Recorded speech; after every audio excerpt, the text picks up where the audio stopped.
I don't know how long these videos are going to be through the month of December, but I think in exchange for doing shorter videos, I'll get back on my grind and commit to post more frequently. Because it is definitely cold here in good old Maryland this week. But if I can, I want to share 3 things that, I recommend that you can do to get to a more positive place before you start your day. Whether you're starting your day and it's waking up to be a parent, you're going in to help customers or lead people, develop product, do so with positive energy, and people can feel that work. People appreciate that work so much more. And so the first thing, start from a place of gratitude. I guarantee you, no matter where you are, there's something you can be thankful for. And if you really can't do it, going back to my favorite role model, the sun. The sun gets up every single day.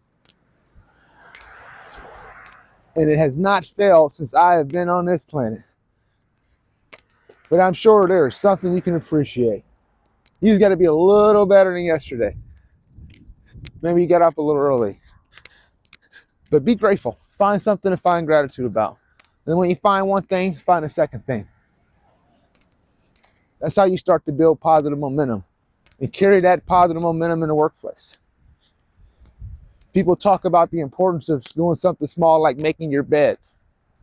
I've never been a person that was a big subscriber to that per se, but I understand the value in it. Because if you can make your bed, you've accomplished one task. And we don't give ourselves credit for the small tasks. But when you're not feeling great, sometimes making an effort just to get out of bed, celebrate that. And celebrate walking out your house and going to start your day when you could have easily stayed in bed, given whatever you're going through. But there's a lot of different ways to lock on to something positive. The second thing, halt negative thoughts. And that's a lot easier said than done. But I often get some criticism because I make things a little bit too simple. But Will talked about something that I thought was very powerful. I never heard anybody put it this way. And I like the way he put it because it's a more eloquent way, or what I often try to say when I explain this, that I see the world in binary terms. What he talks about, once you realize what the choice is, now you know what to decide. Now you can make a decision. And I thought that was really powerful because I see the world in binary terms, and it either makes me feel good or it doesn't. It either it is or it isn't. And I don't care if it's 1% is or 1% isn't. There is a line if you look hard enough to see it. And for me, that's where I make my choice at. So if it doesn't feel good, I gotta ask myself, why?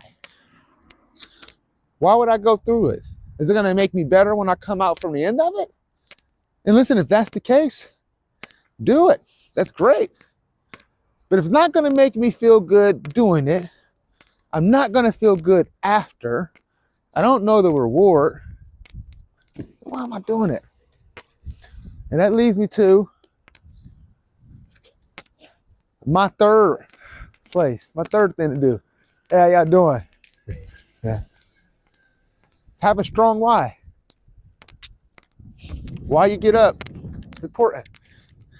And usually when I'm in a tough spot, having a strong why, remembering my why, and why I'm out doing what I do. I want to make an impact that's bigger than me. Before I leave this earth, I want to leave a small ripple. And the world don't have to know I was here, but knowing that I have made a positive impact and a small ripple is good enough for me to keep me going. And people ask me all the time, Jimmy, are you high on life? Are you high? Like, nah, I got up today. And I get to make an impact. Get to make an impact on the next generation, as a parent. And so that puts things in front of me and allows me to make a choice.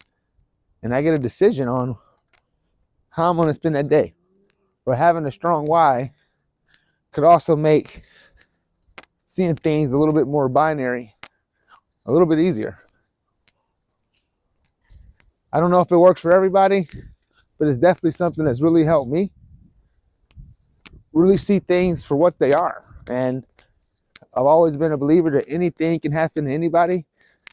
Things are not necessarily good or bad. They're just things in the universe are just doing what the universe do. And how we react to it is what we get. What frequency we tuned into is what we get. If we're thinking positive thoughts and we're thinking about what's next, and we're not coming from a place of lack or thinking things are limited, and we're just thinking about what's possible, that's probably when we're at our best and the best things are happening. But when we're thinking about negativity and worried about what this is coming from, and that's when the bad things happen. And the Bible talks about it, right? Just trust God. As soon as you've asked for it, it's given. But you gotta believe that you're gonna get it. Can't wonder, can't hope. You gotta know. And I see it every day. Everything that I've asked for, the good and the bad, the Lord has figured out a way to grant it. And because we're manifestors, and it doesn't start with just our words, it starts with our thoughts. So those are 3 things that I think can help move you to a quick place of positivity. I'm pretty sure there's a bazillion. I'll do a longer video, maybe when it's a little bit warmer outside. No, I'm joking. But yeah, no, I do think it's an important topic on how we can move into a more positive place. So thank you for clicking on another episode. This has been great. This is Jimmy, and I will see you all soon.